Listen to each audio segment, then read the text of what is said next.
Hey, welcome. You are listening to episode 136 of the Juicebox Podcast.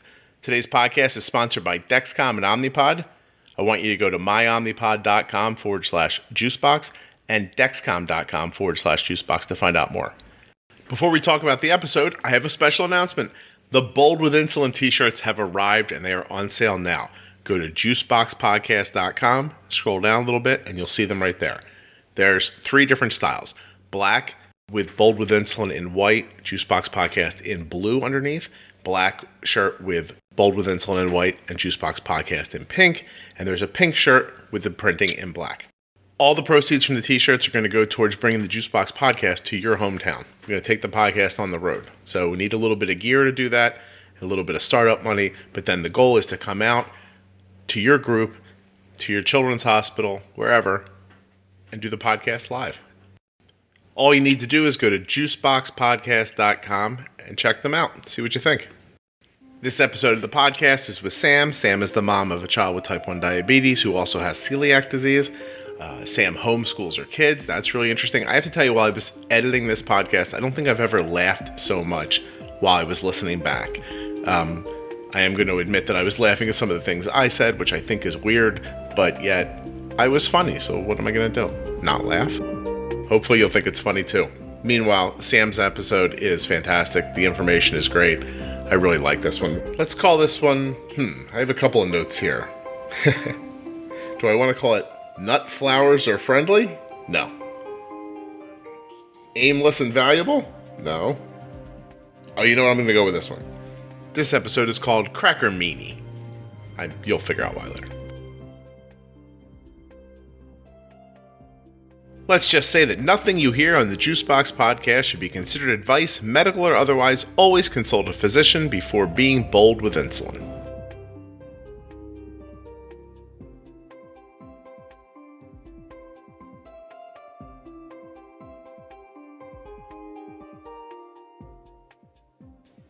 Okay, hi, my name is Sam. I am a mom of 4. My second is my type 1, Amelia. Sam, 4 kids, what are their ages? 11, 9, 7, and 2. 11, 9, 7, and 2. Wow. When did your uterus break and stop working? Exactly. Was it just did it give up at any point, or no? It's just real tired. It's just really tired. I do say this periodically, but when you get past 2, you get into a stratosphere that I can't wrap my head around. So past 2, it's just kind of like, well, why not? Because they just move in every direction. It's like having little sandstorms in your house. It's already crazy, so. Just make it crazier. But you're the wife of a person in the Air Force? Navy. Navy, okay. Oh, they have planes too, that's right. The Navy has a lot of planes, actually. They certainly do, yeah. Actually, so I was listening to something recently, and I don't want this to go down the wrong path, but something about the Air Force and the Navy and why, I don't know, I forget there's a backstory. If anybody's interested, it's an interesting story about why the Navy has pretty much more planes than the Air Force, but they're the Navy. And that's as little as I actually know about it. So, okay. Well, the Navy just has ships, so they can fly planes off ships. Right. Which is convenient. It certainly sounds convenient. But you don't fly Air Force planes off of Navy ships. You fly Navy. No, you fly and Marine planes too. Also. The Marines get to use the Navy ships also. Exactly, but that's a whole other. I hear what you're saying. No one likes anybody. No. So you have 4 children. Your husband is in the Navy. Is he a pilot? Yes. He is a pilot, yes. That's pretty cool. I get a little nervous going upstairs, so I feel like that might be. Well, me too. I don't like the Ferris wheel, but I don't have to do that job. That's why I stay here with 4 kids. So have you ever been in a plane with your husband flying it? No, I haven't ever, actually. And how long have you been married? Well, almost 13 years in May. That's amazing. 13. And you've never once been like, hey, that thing you say you do. Let me see. It has come up. It just hasn't ever you don't want to do materialized. I think if it happened, I would be open to that. I would be nervous, but right. I'm nervous, on Southwest Airlines too. Well, you don't know the guy flying the Southwest plane. I don't know if that's worse or like better. I don't know. Sam, as I said it, I thought maybe that's worse. Because no. All right. So okay, it's like I'm holding you so responsible right now. So 4 kids. Second one is how old? And are we saying names or no? That's fine. Yeah, my second one is Amelia. Okay. She is 9. She'll be 10 in June. Diagnosed November 2015. In the same hospital visit, we got the type 1 diagnosis and a celiac diagnosis. Mm-hmm. We didn't mess around. You just want to get it all out of the way right away. Yeah, exactly. Yeah. So I'm sorry, my math will fail me here. About a year and a half? About a year and a half, yeah. That didn't fail me. That's pretty cool. Okay, so a year and a half. She's 9. She's 9. 9. So she was diagnosed at 7.5. It's not fun. Any endocrine issues in your extended family? Mom with thyroid that doesn't work, an aunt that has celiac too, or something like that? Well, at the time, it was like I knew that my aunt had thyroid issues. She just had her thyroid removed. But I didn't know that was an autoimmune disease. You know what I mean? Like I knew what type 1 was, but I didn't know it was an autoimmune disease.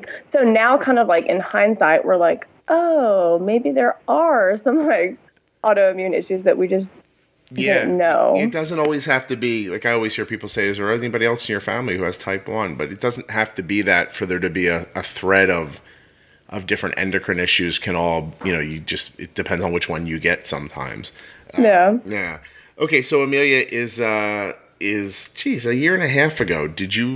How quickly did they put you, or did they ask you if you wanted to be on an insulin pump, and are you on one? We are on the Omnipod. In April, it'll be a year. So she was pumped to get on the pump, like, immediately. But we waited the kind of 6 months time frame. She had a pretty heavy honeymoon, so I wish we would have got on it sooner, because Lantis was just a mess with her.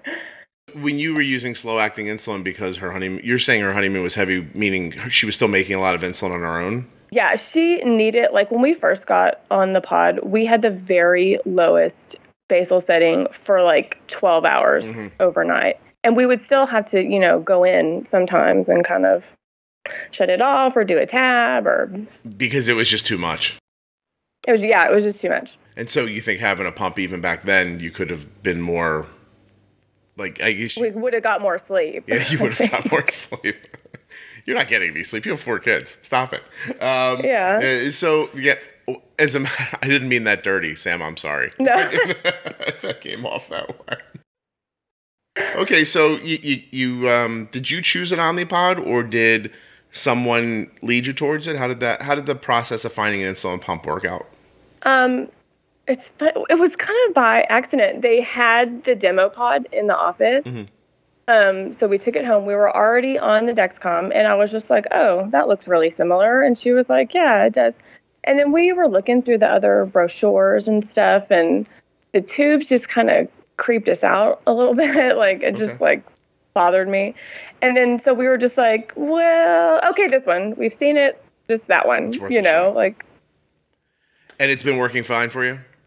Yeah, it's great. We love it. We have no regret. We don't have a comparison at this point, but we're not looking for one. It's funny. I find myself couching my statements sometimes when I'm speaking in public, with people. I'm like, we really are happy with this, but to be fair, it's the only one I've ever used. But I don't know that. Yeah. I mean, how much happier than happy can you be? So exactly. Right. Yeah. And okay, so, geez, now here's something I don't know a ton about the celiac. And how does that impact life with diabetes? Well, it's kind of hard for me to say because it happened at the same time for us. So they're wrapped up together in my mind a little bit. Sometimes I have to be like, oh, that's not a type 1 issue. That's a celiac. Or no, that's because of the type 1. That's not because of the celiac. So our lives changed kind of just completely. We had a whole new eating regimen with the sugar checks and the carb counting, but we also replaced all of the carbohydrates in our house. Like normal bread went away, and Yeah, so we're just gluten-free now. Our whole house is gluten-free, and gluten-free processed foods are just really carby and like really hard on her blood sugar. So you kind of have to be careful with that. Interesting. So the more gluten-free something gets, the sort of harsher the carbs from it seem to be, or there's more carbs in a lot of gluten-free stuff, to generalize? Yeah, like the processed food, not like like fruits and vegetables and stuff like that. But like rice has a lot of carbs in it. So imagine like grinding up rice and making a cup of flour with it. Mm-hmm. Do you know what I mean? Yeah. So it's just like... So you're using like rice flour instead of regular flour, and then... Yeah, and starch it, like cornstarch and tapioca starch. And, what? We use a lot of nut flours. Nut flours are friendly for our family. So you basically got these two big, new, different, odd things thrown into your life at the same time. You had to figure out type 1 diabetes and celiac at the same time. Yes. Which, did one take preference over the other in the moment? Like, which one seemed more important to understand than the other, or was there no delineation? Did they both seem as dire? Yeah, like I said, it's all wrapped up in my head because it was all kind of happening at the same time. And if I wasn't like stressed about carbs and blood sugars and dropping and rising, then I was stressed about like cleaning out my pantry and starting all over from scratch, you know? Right. Yeah. Hey, I barely knew how to cook for 4 people before this. There are times I stand in the grocery store and I stare and I think, nature's going to have to come up with a different animal, or, like something, you get to the point where kids are like, hey, I don't want to eat that anymore. And I say, hey, that's fair enough. What would you like to eat? Well, I don't know, but not that. You're like, oh, okay. And then you make something new and they're like, well, we didn't like that. Well, try it one more time. Well, I did a lot of grocery store staring in the beginning. We live in a small town, mm-hmm. so we've got, 2 grocery options. And we were rather new in town. We had kind of just moved here a couple of months ago. Okay. So yeah, staring. You don't know where you're at. You don't know what you're looking for. No. What was your biggest guide, your help in figuring out this? Like, did you use people's online? Did you find communities? How did you figure it out? Doctors? Yeah, just Google. So much. Like I would be walking around the grocery store like with my phone, mm-hmm. Just trying to figure out what's what and yeah, like what, because there's a lot of like, they call it hidden gluten, like cross-contamination, things that are processed on the same lines as like wheat products and wow, stuff like that. It's a very deep dive situation. You end up sounding like an alien conspiracy theorist. Like, yeah, like you're like, sometimes it cross-contaminates. Like, we can't eat wheat, and people are like, oh, okay. And then they're like, well, here's some popcorn. And I'm like, oh, well, what kind of popcorn is that? Because and then people start kind of glazing over. Yeah. Oh, okay. Well, especially, too, when your actual disease becomes somehow sort of tangentially like attached to a craze in the world, right? Yeah. Like all of a sudden people are like, I can't eat gluten, and there's a lot of people who say it who it's probably not true for, right? And now it's 1,000,000% true for you, and everyone probably looks at you like, oh yeah, I have a friend at the gym who says that too. Yeah, the people from the gym. Mm-hmm. Oh, I'm so excited! You're gluten free now too. Yeah. I'm like, oh, I don't want to be.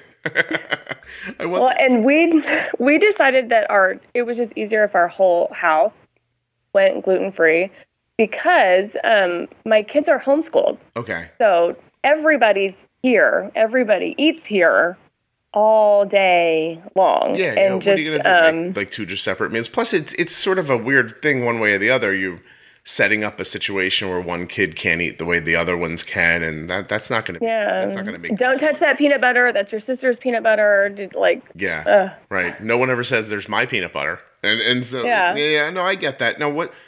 So I've never tried to be gluten free. Was there a big change? Was it a palate change for you? Was it one of those things that at first you're like, oh, I don't like the way this tastes, or is it not like that? How did it happen for you? I just did an entire ad for Dexcom and deleted it because I was all like reading from a list and being, I don't know, I was stilted. You know what that is? Anyway, Here's what I love about our Dexcom. I can see my daughter's blood sugar. I was recording a podcast earlier today, and I could watch when Arden needed insulin, gave her a little bit, watched how it came down, helped me pre-bolus for the meal. It was amazing. Arden's blood sugar was 91 as she was going in to eat, and that was coming out of an elevated blood sugar of 170.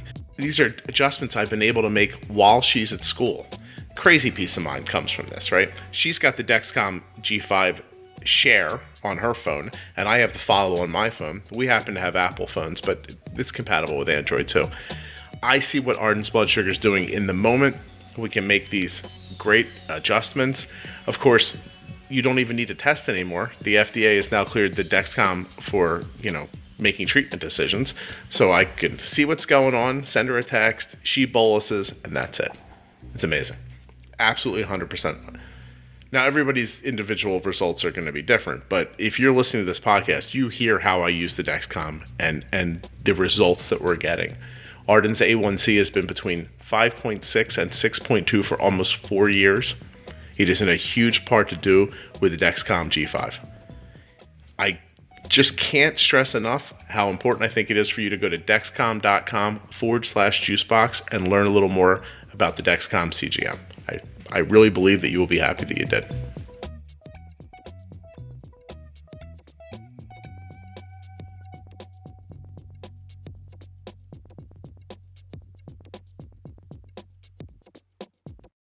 It really wasn't that bad. I would say, our meals already, just kind of because I cook the meals, so we eat what I like mostly. I'm basically in charge of what people eat. Yeah. We didn't eat a lot of bread. Our dinners would mostly just be meat, vegetable, Mm-hmm. And I would try to limit the kid. I called them pantry snacks back in the day, like crackers and things like that. They would get one a day. Mm-hmm. I was kind of like the cracker meanie. So it wasn't that bad for me. Let me just take a second here, Sam, and write down Sam Cracker Meanie. Yes, bad. Mm-hmm. Very close to that being the title of this episode, but go ahead. Yeah, don't tell the goldfish company. Don't let it out. You're the whole reason they can't make money. But so, yeah, I get what you're saying, though. First of all, it's up to you. You get to decide. I'm in that situation, too. And, it's sort of on you. And, there's those moments at the end of the day when everybody's sort of picking through their dinner. What happened? You like this? And they go, oh, I just wasn't in the mood for it. And you're like, oh, how would I know that at 3:00 in the afternoon when I started thinking about making you dinner? And you do feel badly, but at the same time, I don't know what to do. What am I going to let people vote on what's for dinner and make 9? Oh, I don't feel bad. Yeah, I don't feel badly. Yeah, see, I'm probably too kind at some level, and not that you're not, by the way. Although you are the cracker meanie. So I am. And so I get what you're saying. So you were always sort of dry goods, processed stuff wasn't a huge part of what you were feeding them to begin with. Yeah. So maybe you were eating with less gluten, in fact, than most people would be to begin with. And so the changeover wasn't. Was there any complaints from kids, your husband, anything like that? There was some tears in the beginning, Mm-hmm. There was this one time we were walking around in the grocery store, and I took Amelia, to be well, let's go, I'll let you look at some things and we'll figure it out together, Sure. And there was wheat thins on the end cap. And she's like, wheat thins? It has wheat in the name. We're never eating that again. She's just having a meltdown in the middle of the store. I find that very amusing for some reason. I'm sorry. It was. Yeah, at the time I was just oh, you were probably horrified. Yeah. I wanted to cry too, but now, yes. They put it right in the name. It says right on the box, Amelia can't eat this thins. Yes, this is out to get you. Yeah. Oh, that's such an interesting way that it struck her, actually. I totally get that. Okay, so there you go. You're figuring all that out and everything. And you said you had a Dexcom CGM before you had a pump, but you had a pump 6 months in. So how did that happen? We got the Dexcom at the end of January. So how long is that? Not quite 3 months. Okay. And we could have had it sooner, but whenever we got sent home from the hospital, the day we got released, my husband had to go out of town, and then he was gone for several weeks. And I just I could not get there on my own, with the like, yes, I need more equipment. Please send me more things to figure out and like. Sam needs more to do. Body. Yeah. But now, in hindsight, not that that's a bad decision, but was it as difficult to implement as you were imagining? I didn't put it on the first few times. I kind of made my husband do that. I gotcha. The first time I put one on, I think I had to call customer service or something. Like I was freaking out. Were you really? I'm gonna let me tell a story here that I've never told before. My wife will be horrified, but I do most of that stuff. Either Arden does it herself, or I'm involved, or she and I do it together, or something like that. And it's just one of those things with kids. Like you do something over and over again, and they think that's the way it is. And my wife is 100,000,000% capable, which is something I want to say up front. But I had to go away for a week with my son. We were down in Atlanta. He was playing baseball, and Kelly and Arden were here by themselves. And I tried to set up the Dexcom so that it wouldn't need to be swapped while I was gone, but it didn't work out. And so Cole has this off afternoon. Poor kid's 16. I drug him to the Atlanta aquarium. I'm like, look, I hear it's like the greatest aquarium in the country. We're not going to be this close to it and not see it. So he's like, I don't want to go to the aquarium. This is ridiculous. I'm tired. It's hot. And I was like, shut up and get in the car, and we're going to the aquarium. So we go to the aquarium. By the way, long story short on that one is at the end of that one, in the parking garage, she goes, I'm really glad we came here. This was great. Thanks, Dad. I was like, oh, all right. But anyway, we're at the aquarium, and we're taking a little break in the middle. And we're sitting in this little section, having something to eat, being overcharged for a chicken nugget that's been dry for like 3 hours. Yeah. And my cell phone rings. And it's funny, I just said my cell phone as if people wouldn't understand that I wasn't carrying a house phone with me. But my phone rang. Your bat phone. Yeah, right, exactly. The magic phone I have with me. And it's Arden. And she is, it sounds like the beginning of the movie Taken. She's like whispering into the phone. She's like, I need help. And I was like, what's wrong? And I was waiting for her to say, they've taken me. And I was like, what happened? And she goes, we have to change my CGM. And I was like, okay. She goes, Mom does not know what she's doing. And she was like, she's in a panic. And I wish I could explain to you Arden in a way that this wouldn't sound off-putting, but she's this tiny little person. She's lean and small and kind of cute and weighs like 92 pounds and, like all this stuff. So when you look at her and you go, oh, look at this little cute child. But Arden curses a lot more than most children do. and so I can hear my wife in the background going, just give me a chance. I know what I'm doing. I looked online. I saw a video and she's like, she's going to kill me. And it's just going back and forth. And then I just heard like, whoa, no, what the beep? And I was like, what's going on? And then my wife picks up the phone and she goes, oh my God, this kid. I was like, what's wrong? And she's like, I just have to put the CGM on. And I didn't quite do it right the first time. And now she won't let me get near her. Let me touch her. I said, but I think she can do it herself. And she's like, no, I think she's just past that now. And I was like, okay. So I had to talk everybody, Arden into just, I'm like, you have to relax. Mom's going to be fine. She's, she just explained to me what she's going to do. It's going to be fine. You know what to do. Do it yourself. Or talk her through it, or do it together. Like, it's okay. But it just turned into this like Abbott and Costello routine, where in my mind they were running around the island in the kitchen, and my daughter was on the phone going, "She's gonna catch me. She's gonna catch me." And I was like, meanwhile, it was all fine. It just was. But it just, I don't know. It got into her head, I guess, that I'm the one that puts it on.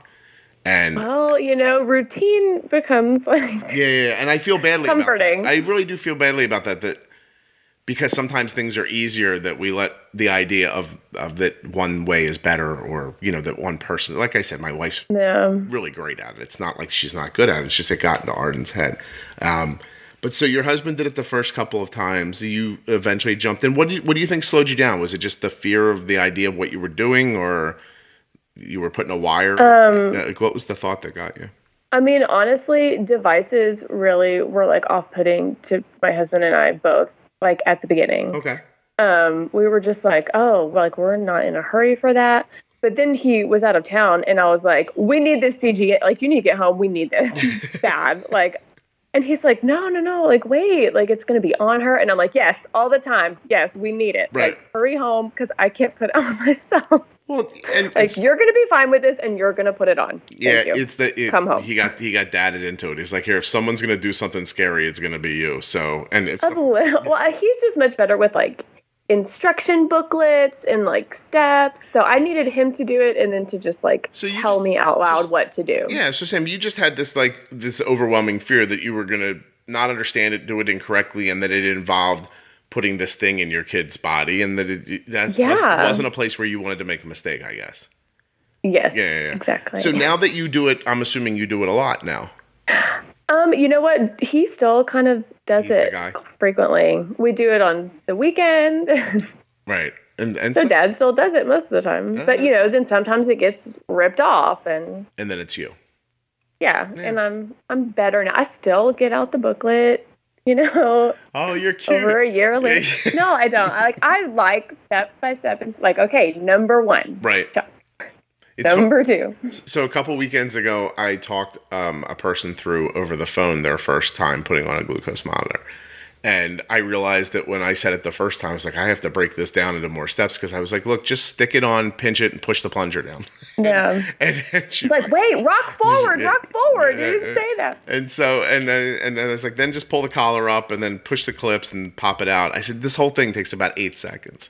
And there was this long conversation back and forth, and she was like, oh, I don't know if I can, and blah, blah, blah. And then eventually I didn't hear from her for a while, and I sent her an email, and I was like, everything okay? And she's like, oh, yeah, it's done. I was like, oh, okay. So apparently it was fine. Listen, stuff's off-putting in the beginning. It obviously, as you add technology to it, it can be, and it's not, you're not alone, right? A lot of people can feel that way. But now that I think so, yeah. You know what I mean? But now that you have that data coming from that Dexcom, and you have the ability to make fine adjustments because you have an insulin pump, is it night and day for you? Oh, yes. Like, I don't know. I don't know how we lasted, the few months that we did before we had these. Well, that is really handy life changers. That's excellent. It's cool that it strikes you that way. So a year and a half's not that long, really.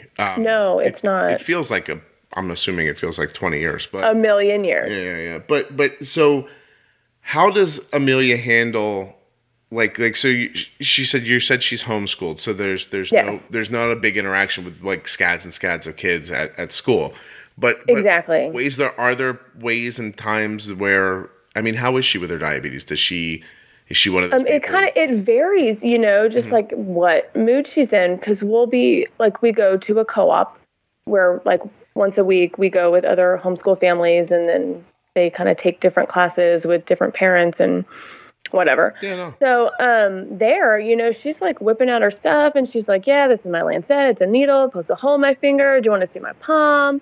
This is my Dexcom, and she's very open about it. But last summer, she was doing like a musical week thing at church where she would be at church for several hours and eat a snack and eat lunch there some days. So we were texting back and forth, and I was having trouble getting her to like respond, like send me a picture of your food. Okay, what was it? What did your pump suggest for insulin? Like, you need to tell me this before you take it. Right. And there was a big lag time. And then I finally got it out of her that, she'd gotten her phone out at the table, and she's sitting with other 8 and 9-year-olds, and they're like, you have a phone? Like, I don't have a phone. Like, whoa, that's so But so she was the only one with a phone. But in that situation, she didn't want to be the kid that has a phone because it's her diabetes phone. Yeah, she wasn't looking for be the focus of it. And I guess once everybody saw the phone, they were a little focused in on her, and then she didn't want to be the one taking a picture of her food. Yeah, she did not like that attention, so she was just kind of ignoring me. So we kind of had a... I get that sometimes from Martin. Like, she'll go to a party or something, and I'll be like, look, you just grabbed a bunch of stuff off of a table. Just snap a picture of it and send it back to me. And she'll be like, I don't want to do that. It's a lot.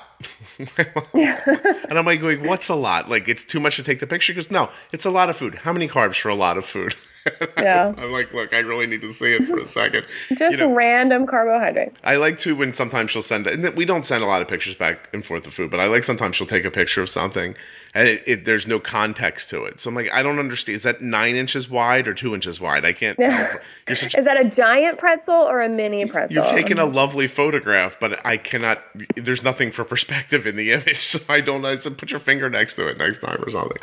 Yeah, I mean, listen, it's really interesting though, like for someone who is saying they sort of don't want to be, it's not great fun for you to be involved with the application of the technology. Once the actual putting it on our body, once it's on, you're all about it. And oh yeah, we are using this. Yeah, and to hear that you're texting back and forth, that warms my heart because it's such a simple step that makes things so much easier. It does because, like you said, she's not at school all day. Right. You know what I mean? So we consciously seek out opportunities for independence for her. Yeah. So I'm like looking for places that she can go and I can be here and like you're going to eat there. So let's talk about a plan. Like how are you going to handle this? What help do you need from me? Like let's manufacture these situations for you because you need to learn how to do this. Yeah. Yeah, and when you don't have as much opportunity as other people to put her into those situations, so they become more important when they exist, I guess. Yeah. But at the same time, we get, I have the opportunity that, every meal I'm here with her. Like breakfast, she pretty much does on her own. Mm-hmm. Like she'll be like, I'm eating this and this many carbs, okay? Do I need to extend? I don't think so. Okay. And that's like that's she's really pretty much cool. like, so we have the opportunity to kind of, I ask her what she's doing. Like here's your lunch. There's that many carbs in that. What do you do? I can see where that's great and where, there are times when my overall grand plan of this very slow handoff to Arden, I always just imagine one day we just won't talk about it anymore. You know what I mean? Like, and it happens. That's scary. Why do you imagine that? Because what I want. That's what I want her to. I know. I want her to see it as sort of effortlessly as I see it. Like that's my goal. Yes. But because that happens that way, and I'm not, like I don't sort of like, hey, what do you think all the time? Sometimes I don't. Like the other day, she came home from school and she was like, I'm so hungry. And I was like, oh, okay, like, what are you going to eat? And she's been on a real kick lately. She's grabbing just like a handful of nachos and dipping them in cheese. And and it's for her, it's as much insulin as like her lunch. It's a fair amount of insulin.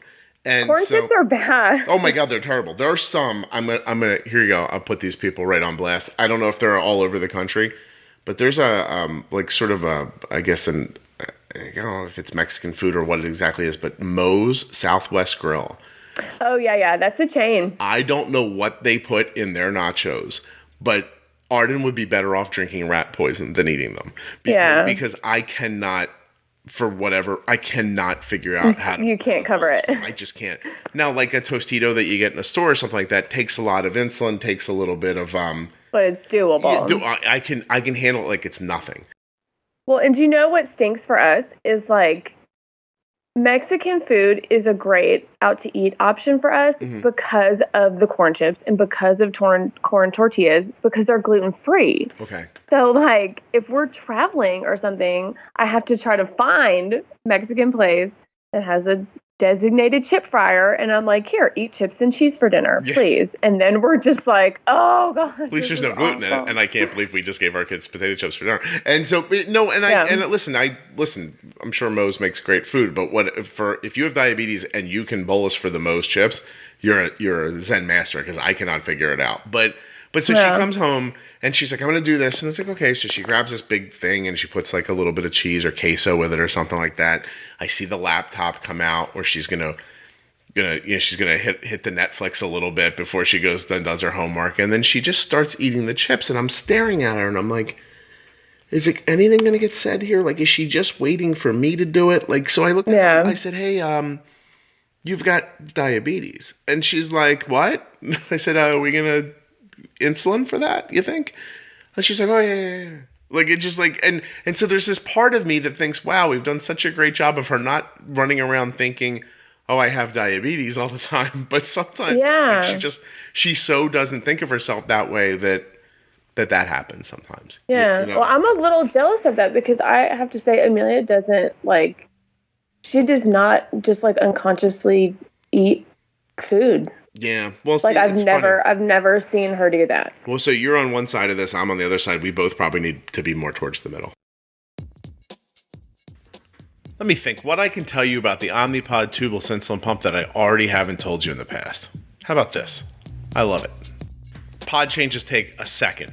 It's funny how quickly they are. I am like a NASCAR guy that takes off the tires now. I can change a pump in, I'm going to say, 2 minutes. That's how amazing it is. You know, because the Omnipod doesn't need to be primed like a tube pump does.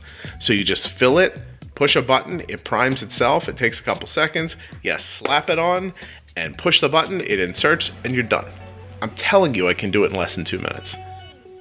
Now, if you're using a tube pump right now, that probably sounds pretty good to you. Not a whole big process, not a big show, not a big hullabaloo every time you have to make a change. Do you want less hullabaloo in your life? Do you? How about less hullabaloo and no tubing? That's the Omnipod. Go to myomnipod.com/juicebox to get less hullabaloo. Seriously, though. You're talking about a tiny little device that you can put pretty much anywhere on your body. There's no tubing to run through your clothes to get caught on doorknobs. You know, you can swim and bathe without disconnecting, without interrupting your insulin. That's how you're going to get these good blood sugars, right? This is how you're going to keep your A1C where you want it, by having a fine control over when you're getting the insulin.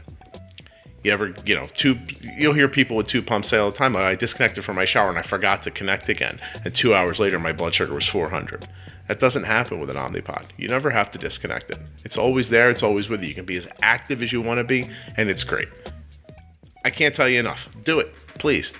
Here's the great thing about Omnipod. I'm going to go past the music. I feel bad about this. They're going to offer you a free, no-obligation demo. So you just go to myomnipod.com/juicebox. You fill out a bit of information, and they'll send you out a demo pod that you can try for yourself. You'll see if what I said is right. You'll see.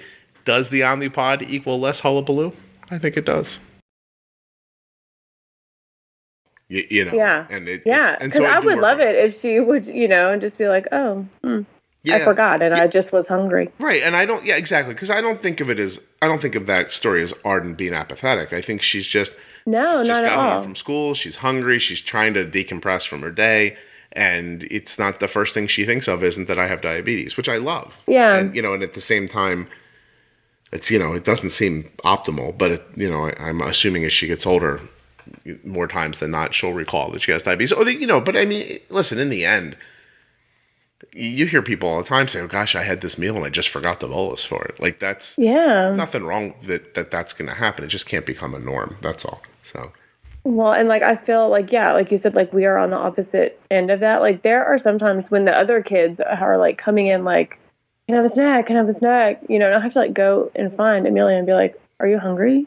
Do you want a snack? And she's like, and I feel like, she hasn't admitted it, but I feel like some of it is just but I'm going to have to check. I'm going to have to think. And just I'm not hungry enough to think. Well, do you bolus from the CGM? Sometimes. I mean, it depends. Yeah. It's hard to explain to people that don't use the CGM, but if the CGM is on, if the Dex is Dexin and I trust it, then yes, I will bolus for a snack, not a meal normally, because right. Because I don't know. I'm anal, I guess. Well, I always, so you understand when I don't even know if you listen. Do you listen to the podcast?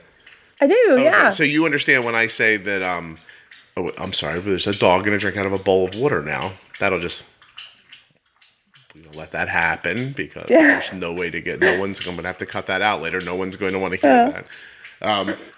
Basil, please, buddy. What are we doing? He's so thirsty. Oh, Basil. Oh my God, Sam. Hold on, I'm sorry. No, I'm fine. I have 4 children in my house right now. You're you can't believe it's quiet on your end, right? Basil, you good, buddy? You only weigh 26 pounds. How much water could you possibly drink? A lot. Apparently, a lot. We should have bet on how long this was going to go when it started. I know. I think we're going to make it to a full minute. Good job, buddy. So when you hear me say that, when people are like, hey, do you bolus from the Dexcom? I go, I trust it when I trust it. And when I don't trust it, I don't trust it. Right. And seems very vague unless you understand that there are times when it is so spot on and you know you're in that sweet spot of the sensor where it really works great. And I hear some people talk about the very beginning. They don't trust it as much. I don't have as much of an issue with the very beginning as I do with at the end. We don't either. I feel like it works great for us immediately. Like sometimes I'm like, I think the Dex is more correct than a finger stick at this point. Like, isn't it funny too? Like that finger stick is a little weird. You have that feeling, but you really have, we don't talk about it enough, but the finding out what your blood sugar is such an inaccurate science, sort of. Oh, I know. You know that you don't really know what it is, and so you know about. That's why I think stability is so important, because let's say it's all your gear tells you your blood sugar is 110. I mean, maybe it's really not. Maybe it's 90 or 130 or something like that. But at least it's in a stable spot where you can kind of take a stab at it, and it's a weird thing to explain, not truly knowing, but then making every decision based on the data that's in front of you that you're not 100% sure is accurate or not. But to your point, I would do the same thing. I would use the Dex for snacks, no problem, and sometimes for meals too. But if I start getting into like the really big meals, the ones that are like, Chinese food kinds of like massive amounts of insulin, then I'm just like, can we just test here so I'm more sure that I need a little more information. Right. And then Arden will remind me that every time we do that, the meter agrees with the Dexcom. And then she's like, it's just going to say the same thing. And I'm like, because too, I don't know how many people run into this, but there's the Dexcom asks for a calibration right now, the G5. And when it does, it's almost always perfect with the blood sugar test. Yes.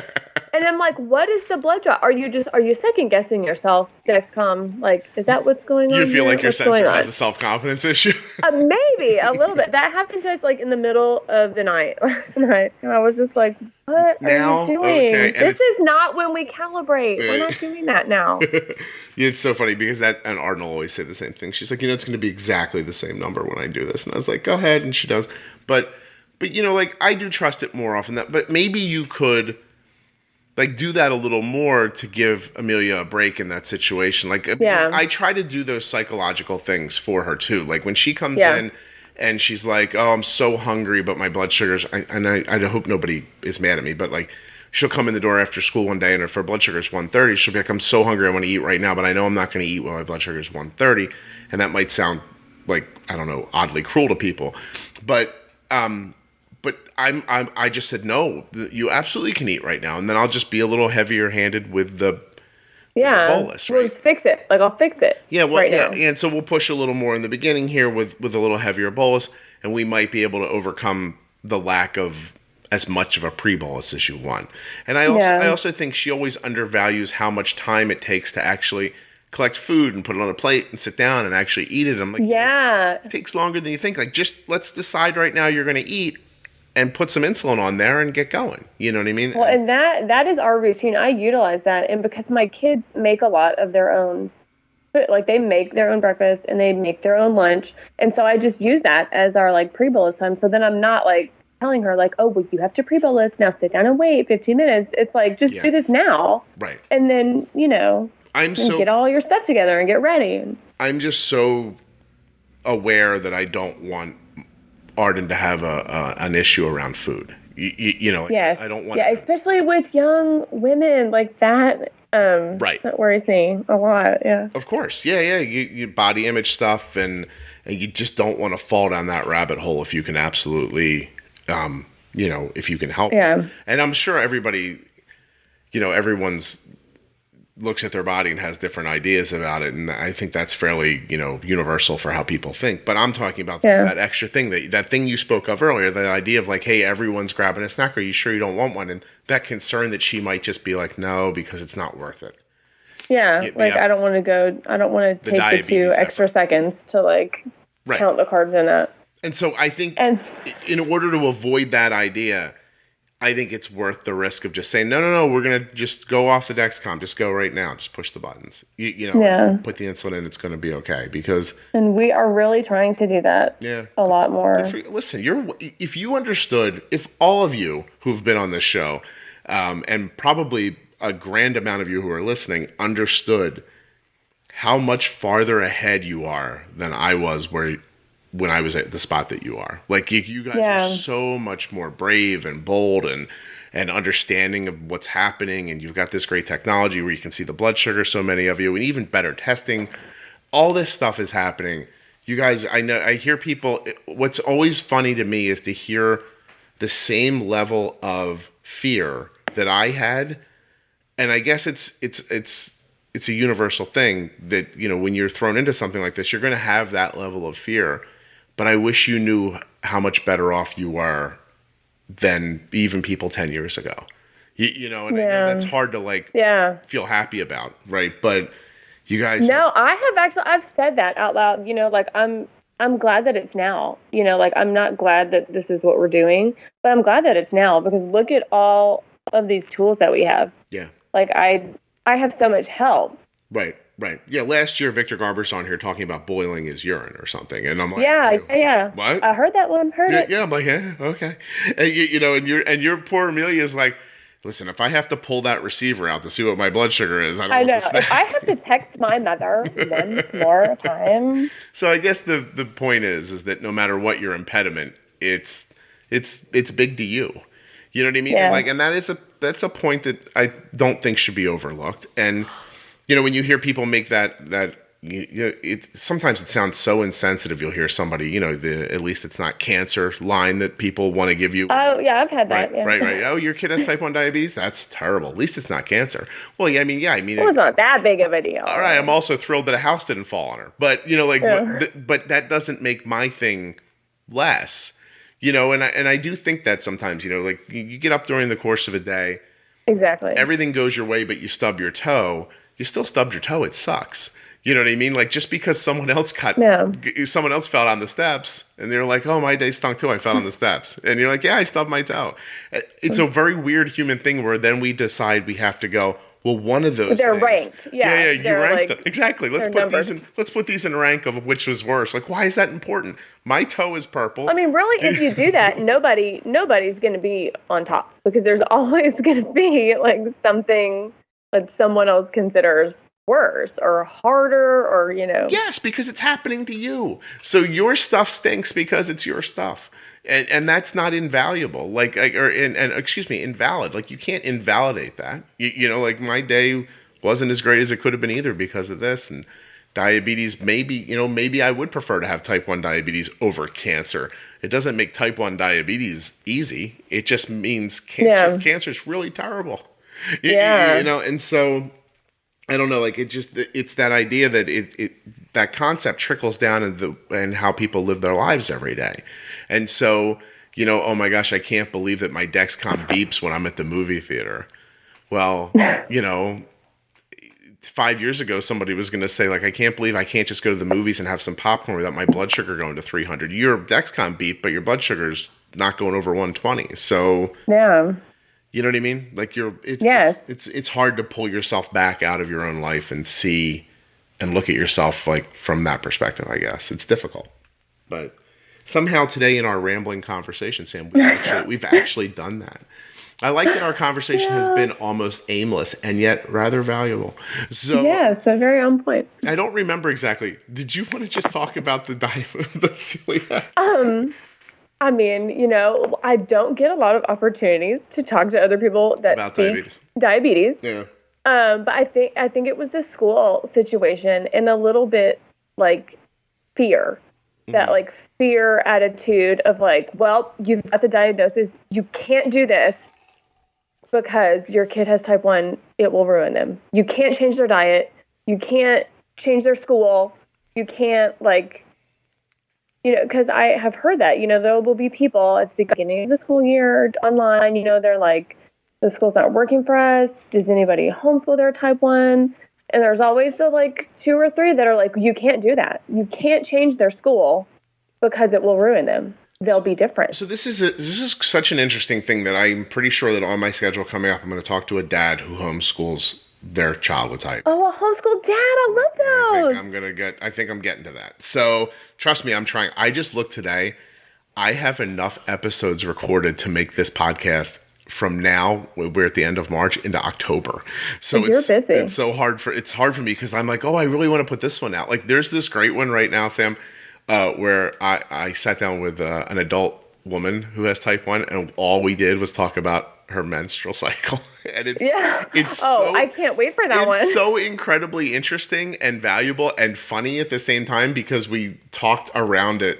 We just euphemismed ourselves to death talking about it. So at some point, I think I'm going to call that one Ant Flow or something like that. But nevertheless, funny. But so, it's a big idea, right? Because I sort of pride myself on seeing both sides of things. And it's one of my, if I have a superpower, this could be one of them. I can sit in the middle of a circumstance, listen to you talk about your political party, listen to that guy talk about his political party, and I don't find myself taking sides. I think I hear the value in both sides. People might disagree with that, if specific to politics who know me personally, but I might disagree with one side, but I do really feel like I hear it. And so, but you can listen to how someone else thinks and feels. I feel like the one thing I'm good at is applying common sense, even when my heart tells me it wants to go one way or the other. And so when you talk about homeschooling, for instance, I see both sides of what you're saying. Like when I hear someone say, hey, my kid's got type 1 diabetes, it's become really difficult, we're considering homeschooling them, my first thought is, do not let diabetes push you out of something. No, right? I say don't let fear push you out of something. Exactly. Fear. If you're doing this because you're scared, that's a bad choice. Right. That's a bad motivator. Exactly. And you could also sit here and tell me the 9 million great reasons why your kids being homeschooled is valuable and that those other things don't matter. But what I would say to you then is, were your children homeschooled prior to the diabetes? They were. But here's what I have to say about that. Diabetes was not our catalyst to change, but there was a catalyst. Okay. You know what I mean? There was a situation, there were circumstances that we had to look down and say, this is not meeting the needs of our family. It's not wrong, and we would love the kids to keep going to traditional school, but our family doesn't work like that. Okay. And so when you made that first decision, so how can we best meet our needs? Right. And so I completely get that. And that could be a million different things, right? It could be geography. You could live in a place where schools are not great. You could be a military family that jumps around so much. Exactly. Exactly. You need consistency, and you have to build consistency. And so if your husband, because it's so funny that he's at a Navy base in Nevada. You've seen the movie Top Gun? Yeah.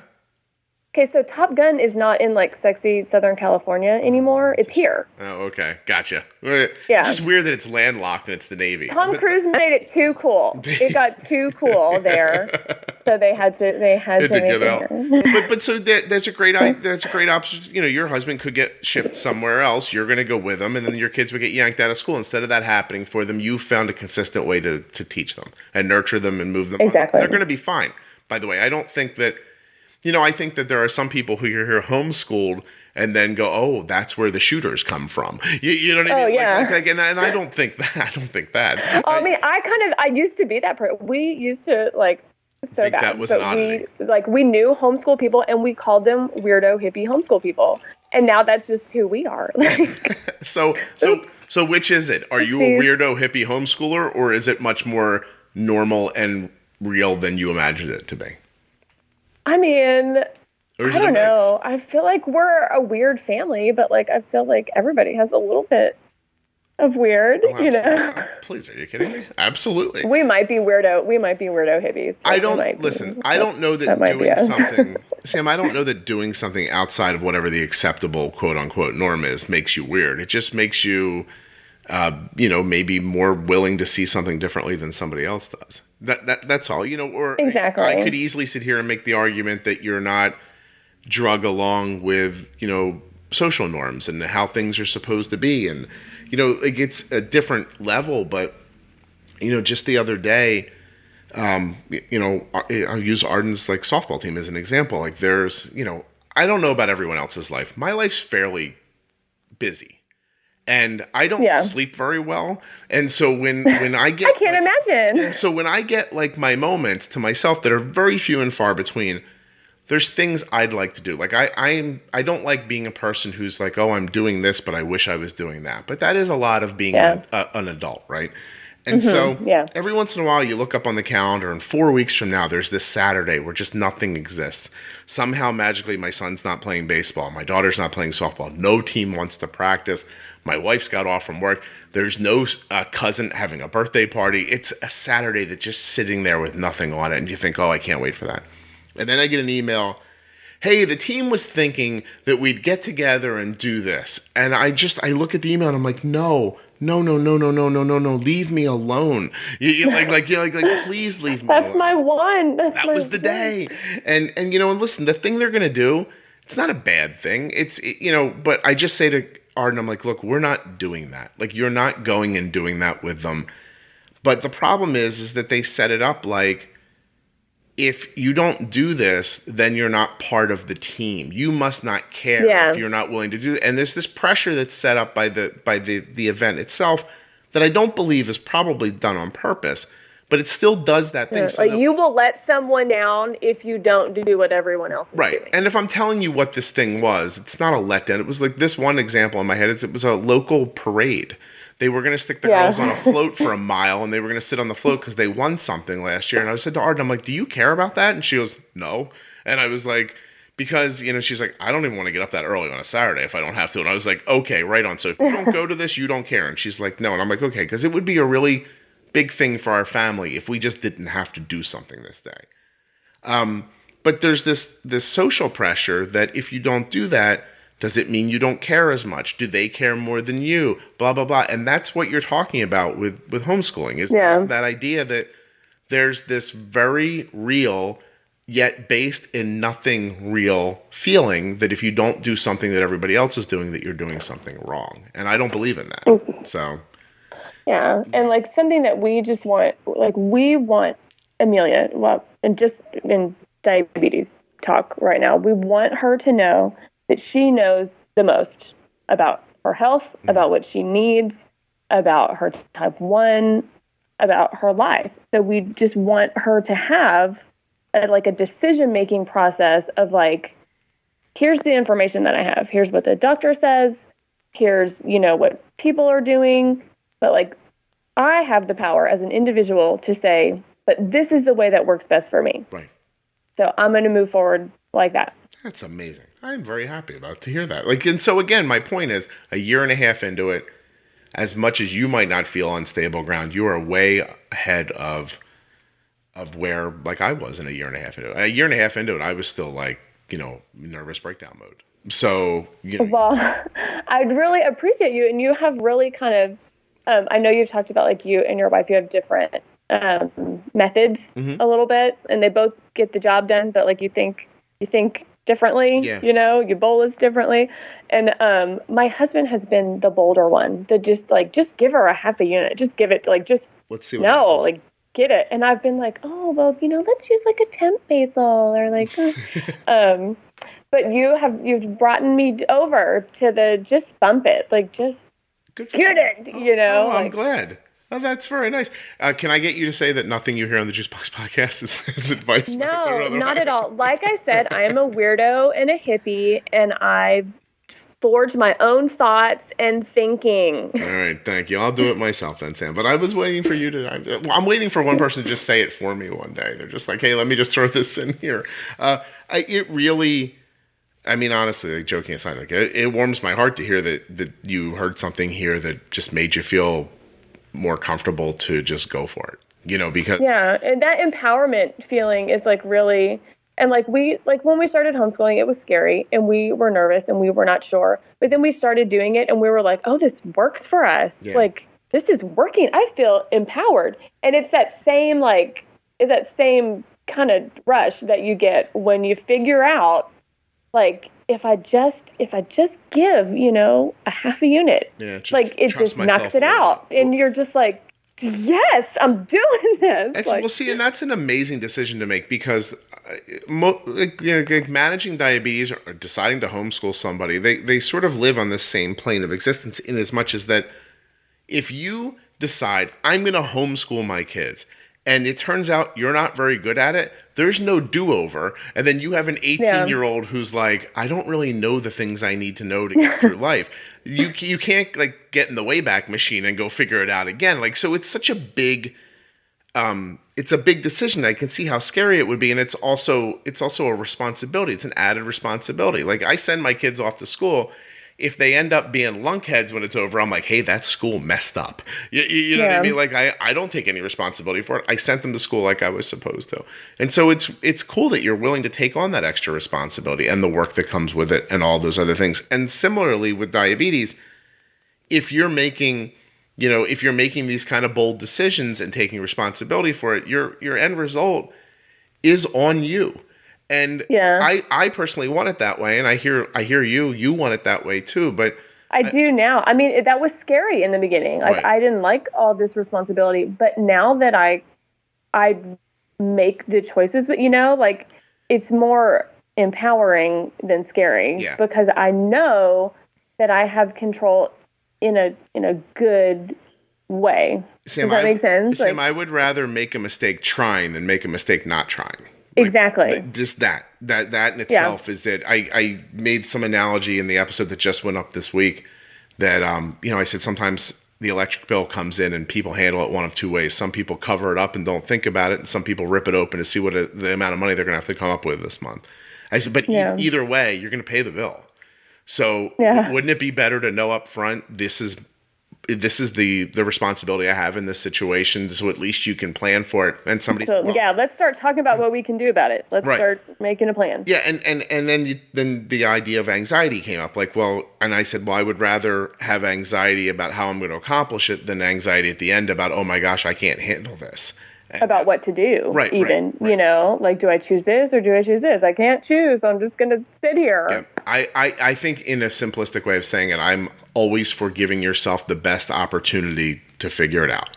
Whether it goes right or not, you should at least give yourself a shot at it, So I like what you're doing. I think it's really cool. Did you know we're on an hour already? We talked for an hour. Oh, yes. You did know that? Were you watching the clock? We're almost there. I have the clock right here. Well, I mean, we're at 59:40. We got 45 seconds. Well, we have as much time as you want, but I didn't realize you were watching it that closely. That's fantastic. It's just on the phone in front of me. That's not very hippie-ish knowing how long we were on the phone, Sam. I know. So what's your setup? You're on Skype on your phone right now? Yes. Sounds fantastic. Do you have a headset on?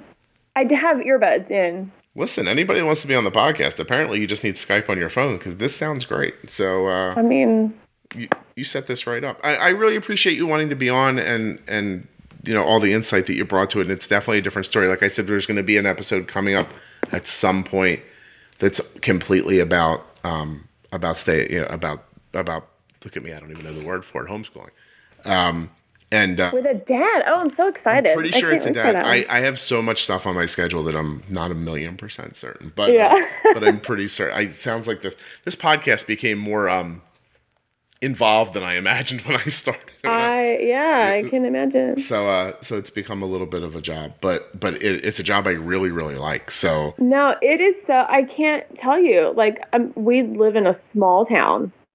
We don't know anyone else in this town with type 1, especially any children. Like, we know a lot of children. My kids are involved in stuff. Nobody else has type 1. There's a family support group meeting in Reno, an hour away. There's a camp. It's awesome. It's about, run by the same people 2 hours away. But we see those people, once or twice a year. So like you and these families that you have on talking to me while I'm doing the dishes, like, this is my diabetes time of the day, with people that speak my language. I'm really touched by that. And that's fantastic because it was my overarching goal, and I didn't know that it was going to happen for certain. So, much like what we were just talking about earlier, sort of with the podcast, like I guess I did really take my own advice. I was like, I don't know if this is going to work. I don't really know much about it, but I feel like I can teach myself, and I feel like I can get better at it, and I feel like it could be valuable. So give it a shot, and it's just really cool to hear that value found. It's working. To you. Yeah. Like, I know it's very satisfying to hear you say that.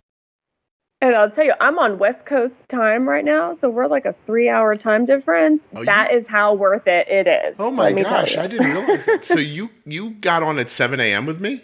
Yeah. Sam, yeah, and people don't realize that you were up at 7 a.m. yesterday, but the weather where I am was so bad we couldn't record, so you got up twice that early. I mean, again, with the 4 kids, it's not like they're sleeping in and like relaxing going on. So you're going to make like, how many more babies are you planning on making, do you think?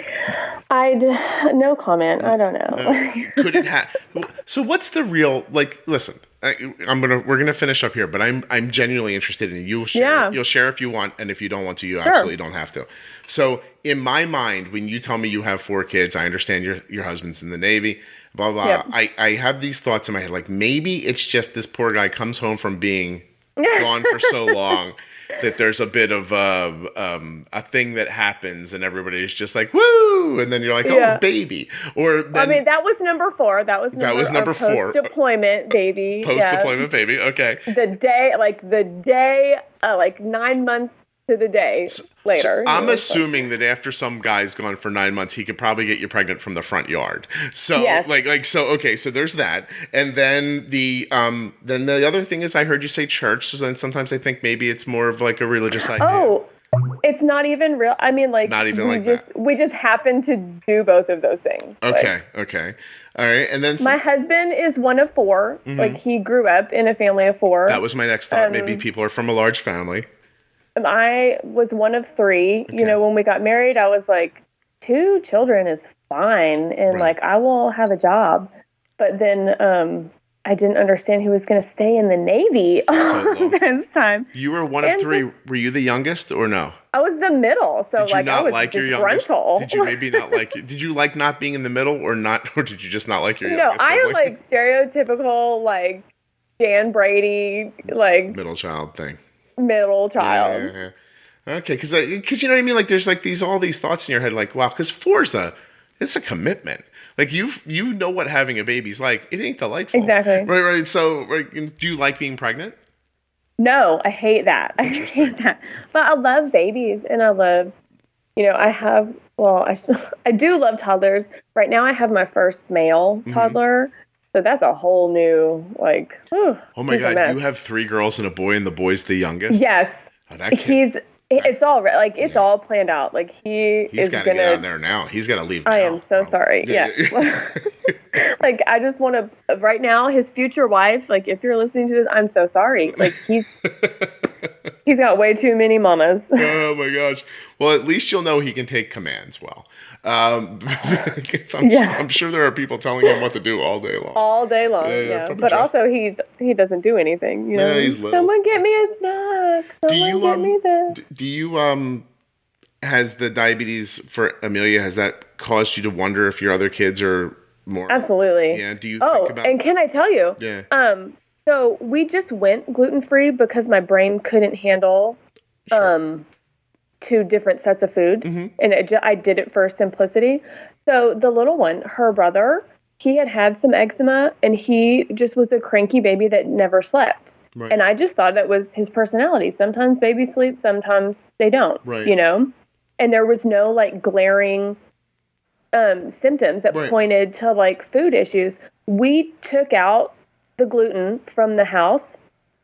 He immediately started sleeping 13 hours a night. He started taking 2-3-hour naps. He was happy.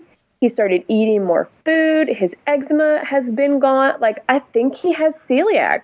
At this point, I'm not willing to, test him. Right. Because I'd have to feed him wheat for 6 weeks again. But, so I think. Is that the test for it? You have to test antibodies in the blood, and they're only present if you have gluten in your system. And there's some, debate or how long you have to do the gluten challenge and how long you have to eat to build up enough for it to show up enough on the celiac panel, But so, yeah, there's a gene test, but it's, the celiac gene is the same one as the type 1 gene. It's the same series. Okay. So that can even be like inconclusive and confusing. No, that's really interesting because my son has a little bit of eczema and I never thought of that before, to be perfectly honest. Yeah, like it never crossed my mind. But now I'm just like, I sound hippie and weird, but no, you don't. Stop it, Sam. I'll tell you when you sound weird. I'll be the judge of when you're weird. Don't worry. Well, my provider, like our endo provider. We see a nurse practitioner, and she's like, oh, yeah, I bet you're right. Like, that totally sounds plausible. Well, that's interesting. It really is. So, okay. All right. Now we're way past an hour. So we're going to say goodbye. Oh, no. No, that's okay. We're going to say goodbye.